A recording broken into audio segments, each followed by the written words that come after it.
हैदराबाद समेत सॼी सिंध में फलस्तीन ते इसराइली हमलनि ख़िलाफ़ मुख़्तलिफ़ तंज़ीमुनि पारां एहतिजाजी रैलियूं कढी मुज़ाहरा कया विया।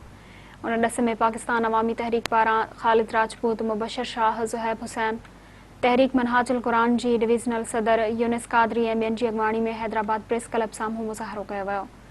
मुस्लिम स्टूडेंट्स ऑर्गेनाइज़ेशन पारां अनस अहमद जी अॻवाणी में मुज़ाहरो कयो वियो। जमयत उलमा इस्लाम पारां ताज मोहम्मद नाहियो, आजिज़ थामराह ऐं ॿियनि जी अॻवाणी में एहतिजाज रिकॉर्ड करायो वियो। सुन्नी उलमा कौंसिल पारां अलामा अब्दुल समद ऐं हैदरी महरम अल-दीन फारूकी जी अॻवाणी में एहतिजाज कयो वियो। हाला में इसराइल जे जारहियत ऐं फ़लस्तीन जी मज़लूम मुसलमाननि मथां बमबारी करण ख़िलाफ़ मजलिस वहदत अल मुस्लिमीन पारां एहतिजाजी रैली कढी मुज़ाहरो कयो वियो। मौलवी दोस्त अली सैदी, ग़ुलाम मोहम्मद अरबाब, सैयद अब्बास शाह, सिकंदर लगारी ऐं ॿियनि जी अॻवाणी में मरकज़ी इमाम बारगाह खां प्रेस क्लब ताईं एहतिजाजी रैली कढी वई।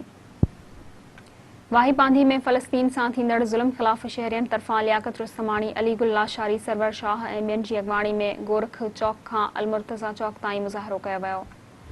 ठरी मीरवाह में मजलिस वहदत अल मुस्लिमीन पारां मुमताज़ मस्जिद खां प्रेस क्लब ताईं नबी बख्श, दानिश, रज़ा हुसैन, रहमत अली ऐं सैयद अनवर अली शाह जी अॻवाणी में एहतिजाजी मुज़ाहरो कयो वियो।